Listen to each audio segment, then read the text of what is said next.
Hallelujah. वचन कह रहा है यदि तू अपने परमेश्वर, अपना परमेश्वर कौन है? हाँ जी, नाम तो बता दो।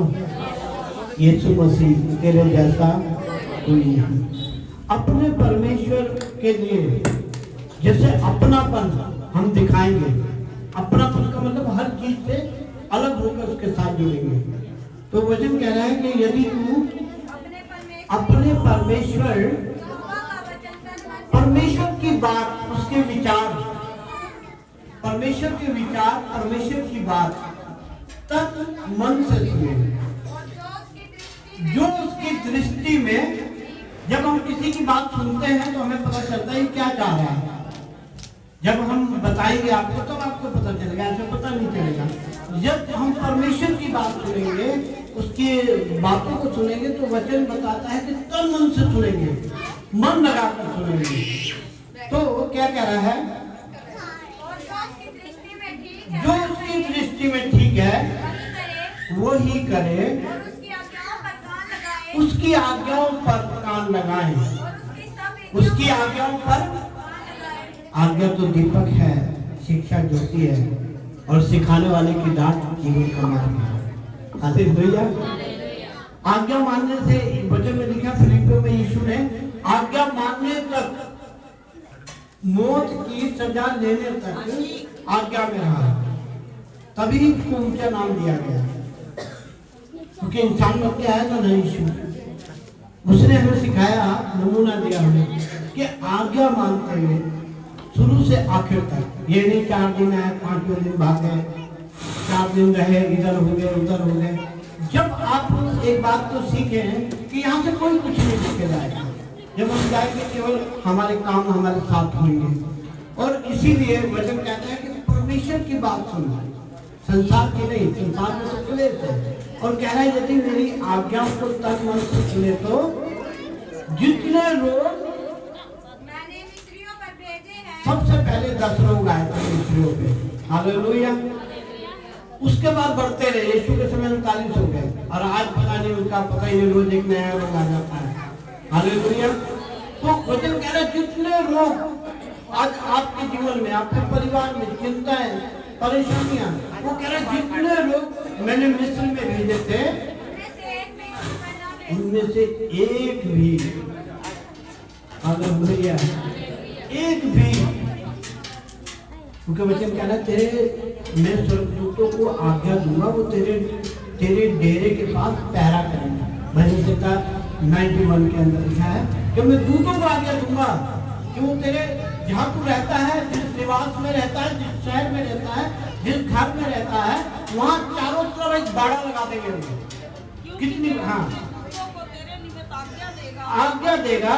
91 का 11 में लिखा है कि वो अपने दूतों को आज्ञा देगा, हाँ, जहाँ कहीं तू जाए। आपको पता है, मेरे ख्याल से हिंदुस्तान का कोई कोना ऐसा बचा होगा जहाँ मैं प्रचार करके लिए, नेपाल का, झारखंड का, जितना ये हिमाचल है, बहुत जगहों पे, पंजाब, हरियाणा, तो मुझे नाम भी नहीं पता गाँव के, हरियाणा, पंजाब के कितने गाँव में। हालेलुया। लेकिन परमेश्वर के साथ हमेशा लोगों को यही बात कहता हूँ कि हमेशा परमेश्वर को महसूस करें। जब आप चलते हैं सफर में, तब भी महसूस करें कि मेरा प्रभु मेरे साथ चल रहा है। और जब आप कहीं जाते हैं तो खाली ना बैठे, आप महसूस करें मेरा प्रभु मेरे साथ चल रहा है। Hallelujah, hallelujah. इसीलिए वो कह रहा है कि जब आपका मन लग जाएगा परमेश्वर में, तब आपको महसूस होने लगेगा कि प्रभु मेरे साथ है, प्रभु मेरे साथ चल रहा है। तो वचन कह रहा है कि तन मन से सुने और आज्ञाओं को माने, जो उसकी इच्छा है वो पूरी करे, तो क्या होगा? जितने लोग जो पहले आए थे 10 लोग, उन्हीं के बढ़ते चले गए। परमेश्वर कह रहा है जड़ ही खत्म कर दूंगा, रोग खत्म हो जाएंगे। हालेलुया। और हम धन्यवाद करते हैं, एक वचन को हम पढ़ेंगे। परमेश्वर जिस पे चाहता है दया करता है। भजन संहिता 127 अध्याय की 3 और 4 आयत कहती है, देखो लड़के यहोवा के दिए हम विशेष बेटे के लिए वचन दे रहे हैं। देखो लड़के यहोवा का दिए हुआ भाग है,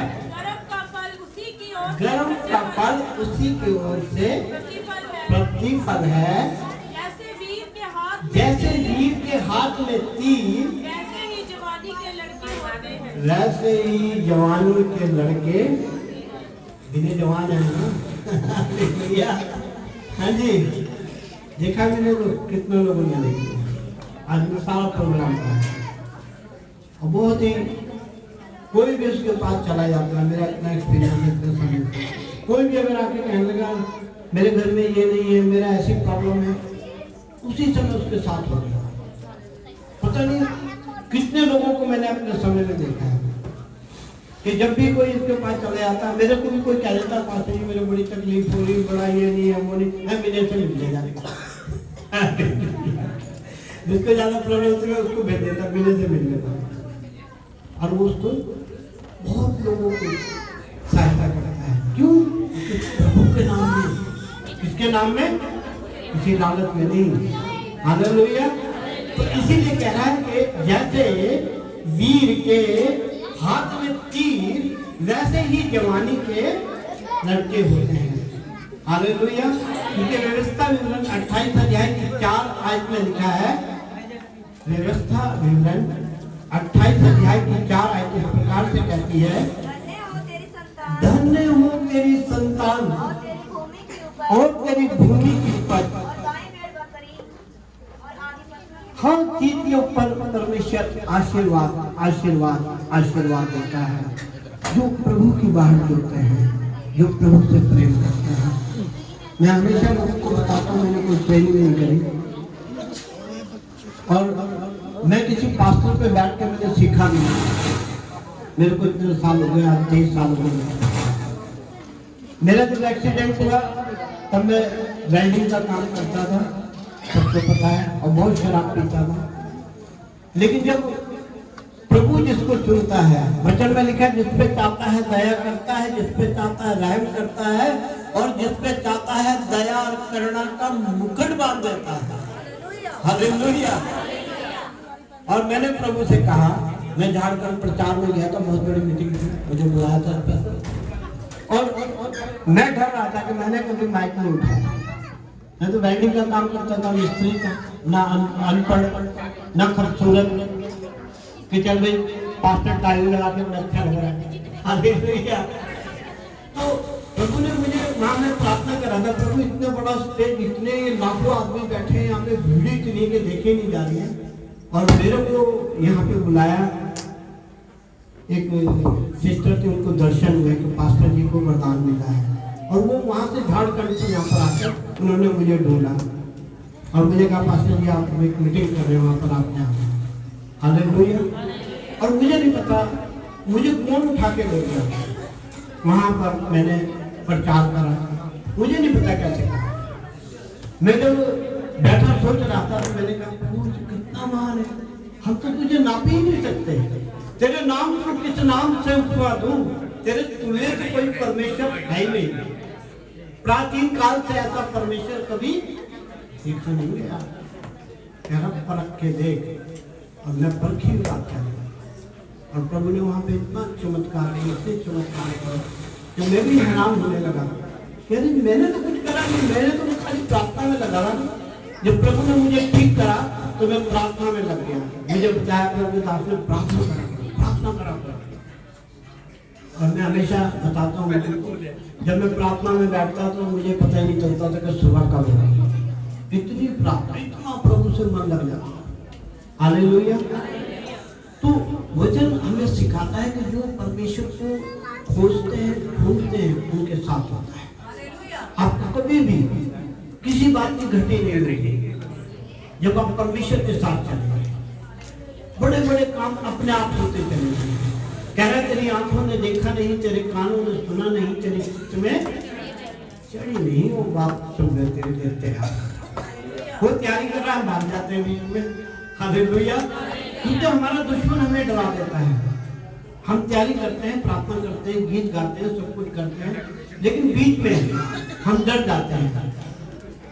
जो अंत तक धीरज धरेगा उसे परमेश्वर आशीष देगा। और यही वजह है वचन में भजन संहिता को 26 अध्याय के 5 और 6 आयत को लिखा है, जो आंसू बहाते हुए बोते हैं वो जय जय करते, जय जयकार करते हुए लव में पाएंगे।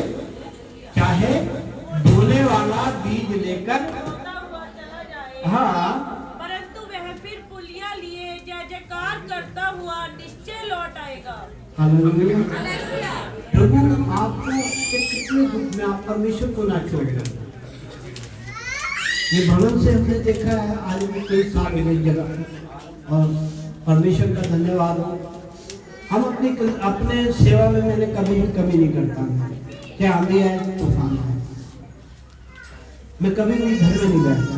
मैंने परमेश्वर से वाचा मांगी थी कि प्रभु मैं तेरी सेवा करूंगा, मुझे ठीक कर दे। मेरा मुंह टेढ़ा हो गया था, ये सिलेंडर फट गया था, ये मेरे कान में कोई भी नस नहीं है इस समय में। अभी मैं डॉक्टरों में प्रचार करता हूँ, पीजी है दिल्ली इधर, मैंने क्या था अपना कैमरा वो ला के देखो मेरे कान में कोई भी नस नहीं है, लेकिन तुमसे ज्यादा सुनता। हालेलुया। परमेश्वर अपने लोगों को आशीष बनाकर एक चीज बनाकर इस्तेमाल करता है। हालेलुया। और वचन कह रहे कि हमें ना परेशानी में, जैसे कि हम पढ़े रोते हुए, मतलब तकलीफ है फिर भी हमें आना है। परमेश्वर ने छोड़ना नहीं उसे। वचन कहता है कि परमेश्वर को पकड़ता है तो परमेश्वर उसे पकड़ लेता है। हालेलुया। और इसीलिए है जो हर हाल के अंदर बहते हुए, रोते हुए, परेशानी में परमेश्वर के पास इस जगह पर बोने आते हैं। हालेलुया।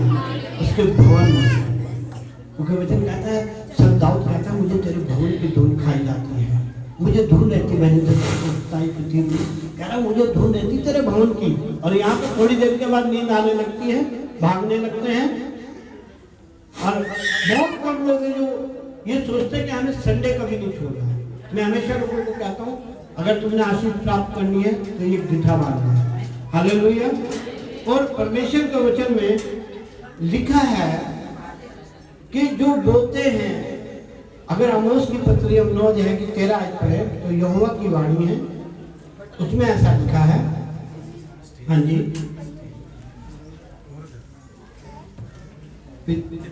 आमोस की पत्री 9 अध्याय की 13 आयत में यहोवा की यह भी वाणी है, देखो ऐसे दिन आते हैं कि हल जोतने वाला हर जोतने वाला लवने वाले को और दाख दाख रोने वाला बीज बोने वाले को जा लेगा, और पहाड़ों से नया दाख मधु टपकेगा और सब पहाड़ियों से बह निकलेगा। हालेलुया। परमेश्वर चाहता है कि हमारे जीवन से नया दाख रखते हुए नई आशीषें हमारे जीवनों में आ जाए। लेकिन कब आएंगी? जैसे अभी आपने देखा है कि विनय ने अपने मन को खोला और एक परमेश्वर के लिए अपने आप को तैयार करा। परमेश्वर को किसी का कुछ नहीं चाहिए, लेकिन वो हमारा बोझ देखता है कि हम क्या कर रहे हैं परमेश्वर के लिए। हम परमेश्वर का धन्यवाद करेंगे, उनके वचन के लिए प्रार्थना करेंगे। आंखें बंद करें। सर्वशक्तिमान परमेश्वर, हम आपकी तारीफ करते हैं, हम दूसरा जय जयकार करते हैं। समय, मौसम, ऋतु को बदलने वाले को तेरा जितना भी धन्यवाद करें कम है। आज इस समय के लिए हम धन्यवाद कर सारे मीटिंग को, सारे इंतजाम को, विशेष विनय विनय के लिए, बच्चे के लिए, और दिनेश सामर्थ, और भी रंजीत को उनका बेटा, और कमल जो हमारे बीच में नहीं आया उसका बेटा, और भी जो मैं नाम नहीं जानता हूँ, सबके लिए मैं प्रार्थना करता हूँ कि ऐसे ही परमेश्वर की बड़ी बेदारी है। सब कमल परमेश्वर में सारी बात में तुझे धन्यवाद करते हैं, सारा आदर महिमा तेरे नाम को देते हुए प्रार्थना उद्धार कर यीशु के नाम में। आमीन। अब पिता का